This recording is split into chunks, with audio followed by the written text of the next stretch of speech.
प्रकृति हमारी खूबसूरती, भौतिक, संज्ञात्मक और यहाँ तक कि आध्यात्मिक संतुष्टि की कुंजी रखती है। श्री कृष्ण मित्रों, आज हम प्रकृति के बारे में जानेंगे। तो आज हम बात करेंगे अपने प्रकृति के बारे में। आप प्रकृति के साथ जुड़कर रहोगे तो कई प्रकार के आपके स्वास्थ्य संबंधी भी लाभ मिलेंगे। आज हम खड़े हैं जिस स्थान पर जहाँ पेड़ पौधे हैं, और सुबह सुबह जब पेड़ पौधों के साथ इंसान जब वक्त बिताता है तो उन्हें कई प्रकार की सहानुभूति प्राप्त होती है और ज्ञान की भी प्राप्ति होती है। आप पेड़ पौधों के साथ अपना समय बिताओगे तो आपको स्वास्थ्य संबंधी भी कई लाभ मिलेंगे। प्रकृति के रहस्य के कोई कितने खोल पाएगा, प्रकृति के रहस्य कोई कितने खोल पाएगा। अनगिनत रहस्य वह खुद में छुपाए बैठी हैं, जानने में उसे लाखों जन्म कम पड़ जाएंगे।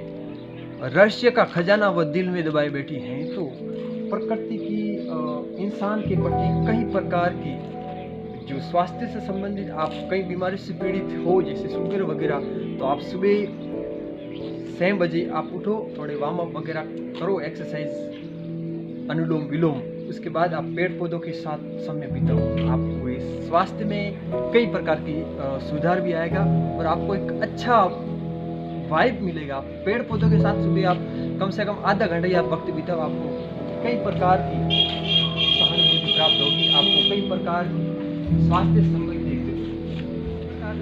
स्वास्थ्य संबंधी लाभ आपको मिलेंगे। और मैं आपको क्या करता हूँ, आप किसी व्यक्ति के साथ आप समय बिताते हो और आपका समय भी वेस्ट होता है और आपको वो कहीं ना कहीं अच्छा तो भैया सही, अच्छा व्यक्ति तो आपको अच्छी ज्ञान देगा, आपकी अच्छी बात करेगा, बट कोई ऐसा भी निकल जाता है जो आपको गलत सलाह देगा, आपको गलत संगति में, आपको प्रति में आपको लुप्त करेगा। तो इससे यही बेहतर है कि मैं आपको बोलता हूँ कि भाई आप पेड़ पौधों के साथ समय बिताओगे तो आपको स्वास्थ्य में भी सुधार आएगा। और पेड़ पौधे से आपको कई चीज़ें सीखने को मिलती है, जैसे शालीनता, शांतिपूर्णता और नरमता और अनगिनत तरह से छुपे हुए हैं। बट आपकी प्रवृत्ति, आप इतने महान नहीं हुए कि आप उनको धीरे धीरे आप पहचानोगे। कई जन्म आपको लेने पड़ेंगे उस रहस्य को जानने में। प्रकृति तो कई चीज़ें आपको सिखाती है और प्रकृति में आप रहोगे तो कई वाइब आपको मिलेंगे। आपने सुना होगा कि महात्मा बुद्ध को ज्ञान की प्राप्ति कहाँ हुई थी, इतने महान किस प्रकार बने थे, क्यों बने थे। तो आपने सबसे पहले आपने देखा होगा कि महात्मा बुद्ध को ज्ञान की प्राप्ति एक पीपल के पेड़ के नीचे इन्होंने तपस्या की थी और उससे ही उनको ज्ञान की प्राप्ति हुई थी। तो उसके पास ये नदी बहा करती थी।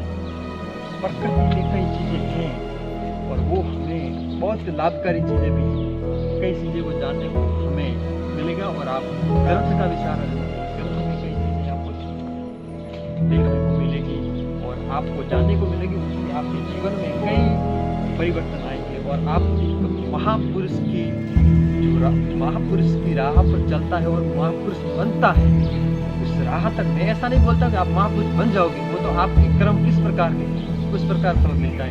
बट आपका जिस प्रकार इस वाइब में आप रहोगे और महापुरुष का रास्ता मार्ग है, उस मार्ग के अंदर चलने की राह आपको मिलेगी और उसमें आप किस प्रकार की आपकी साधना है, आपकी किस प्रकार की आपकी मेहनत है और आप इन चीज़ों को किस प्रकार कलेक्ट करते हो जानने के लिए आप जिज्ञासु उसी प्रकार आपको सामने मिलेगी।